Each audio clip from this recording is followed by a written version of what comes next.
Assalamualaikum warahmatullahi wabarakatuh. Ya, sekarang kita ada di kebun jagung. Ya, ini bisa kita lihat tanaman jagungnya sudah lumayan, umur 1 bulan. Ya, ini ada yang perlu saya bahas di sini.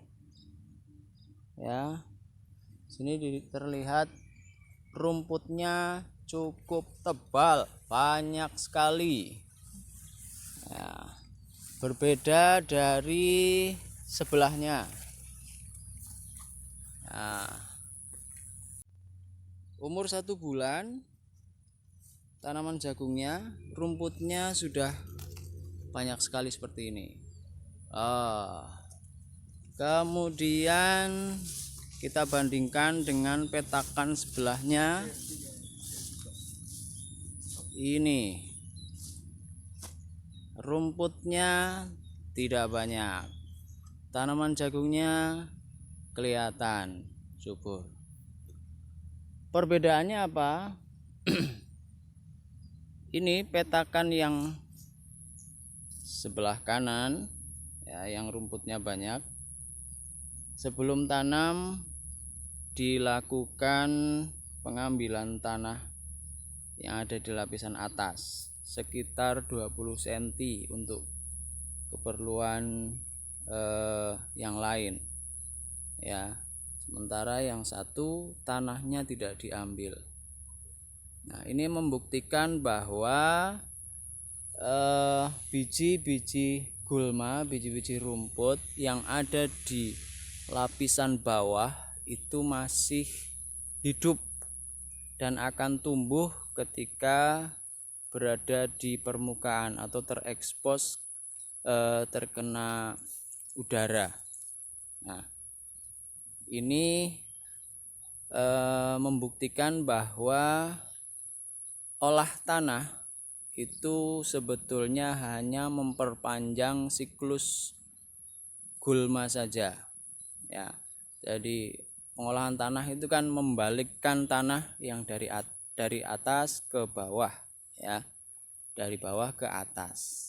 Nah, biji gulma yang tadinya di atas ketika diolah tanahnya maka akan tertimbun ya, masuk ke dalam lapisan tanah, tersimpan di situ. Dia akan dorman dan musim selanjutnya atau setahun selanjutnya ketika tanah itu diolah atau dibalik lagi, maka dia akan tumbuh. Nah, ini seperti tidak ada hentinya ya, menjadi siklus yang berkelanjutan. Satu lagi perbedaannya ya, ini kenapa bisa disimpulkan bahwa gulma yang ada saat ini di sini adalah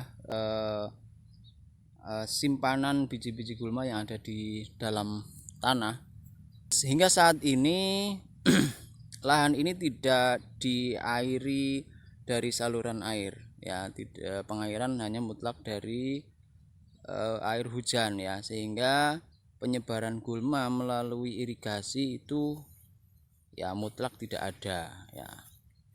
Kemudian kalau terbawa oleh angin mestinya itu kondisinya merata sama seperti lahan yang ini, yang di sampingnya seperti itu. Jadi kuat dugaan dan hampir bisa dipastikan bahwa gulma yang tumbuh banyak di petakan sebelah kanan ini adalah bersumber dari penyingkapan biji gulma yang ada di lapisan dalam.